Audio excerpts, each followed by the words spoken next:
Sir Charis, dun sa tanong ni Ma'am Cathy, unahin dun sa pinakadulo, paano mamamonitor ng COMELEC yung campaigning gamit ang text messages or sa messenger or yung Telegram, Viber, paano po yun?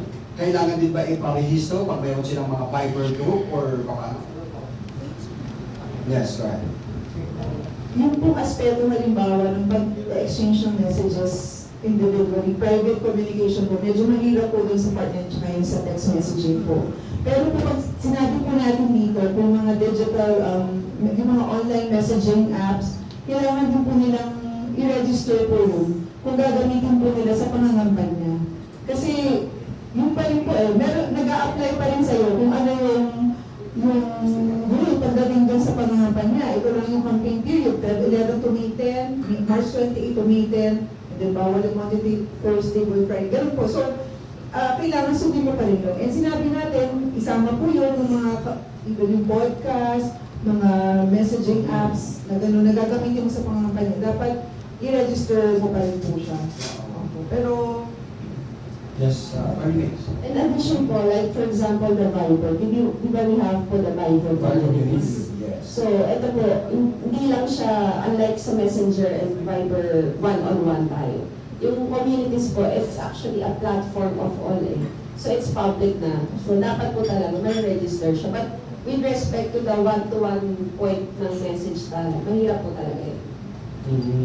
Hindi kasi tulad ng mga ibang social media like Telegram, meron ka ng My Story, pwede mong pasukan ng mga campaign materials. So yun, kailangan din nila i-register kung gagamitin nila.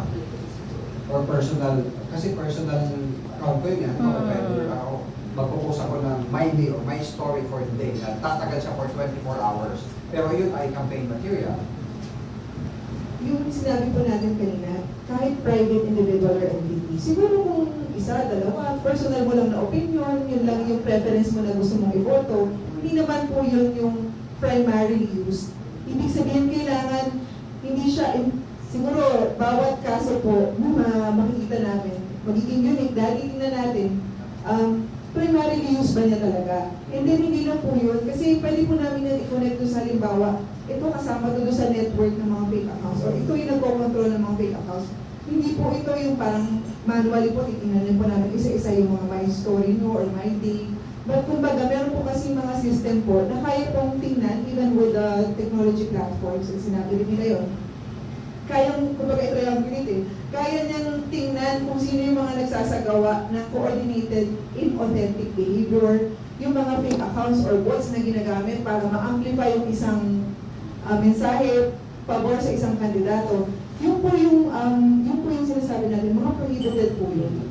Bakit po? Kasi yung voter behavior po, ini-influensya niyo po sa maling pamamaraan. Hindi po totoo yung mga mensahe at informasyon, kundi automated system na kunyari, parang sabi nga nila, astrosurfing, parang yung grassroots kunyari yung support mo. Pero sa totoo lang, 1,000 fake accounts pala yun.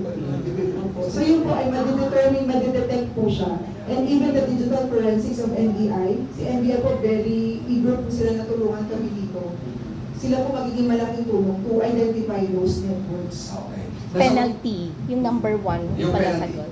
Yeah, balik tayo sa penalty. Actually po, generally, si COMELEC po is empowered by the Constitution to supervise, regulate during the election period all medium of communication, all media of communication rather, and all other franchises as regulated by the government during the election period. Along with the power of the COMELEC to enforce these rules during the election period, we promulgated the Fair Elections Act. Under the Fair Elections Act, we have the duty, the COMELEC, to regulate and supervise all communications using this media. Alright?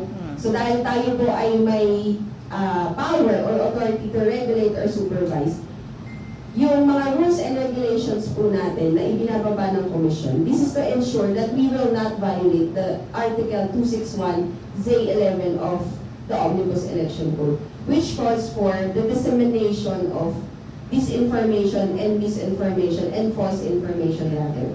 So a violation of this po would be an election offense against any person. So the law is clear, it's against any person. Hindi lang po siya against a candidate, hindi lang po siya against a political party. So violations of these rules promulgated in lieu of the elections could be a ground for an election offense. That's for the candidates and the any person po. With respect to a political party, if you will notice, mas mabigat po siya. This could be a ground for the cancellation of their registration. Why? Because Section 6 of your Party List System Act provides that a violation of any rules or regulations relative to election law would be a ground for a party list to be deactivated. Okay? So if kung mapapatunayan po, based from this complaints na talagang po namang pagtutunan ng pansin ng ating task force, na ang inyong political party ay may violation sa rules and regulations issued in lieu of the exercise of the election, then that would be a ground po for the activation and cancellation of your registration as a political party. Well said. Next,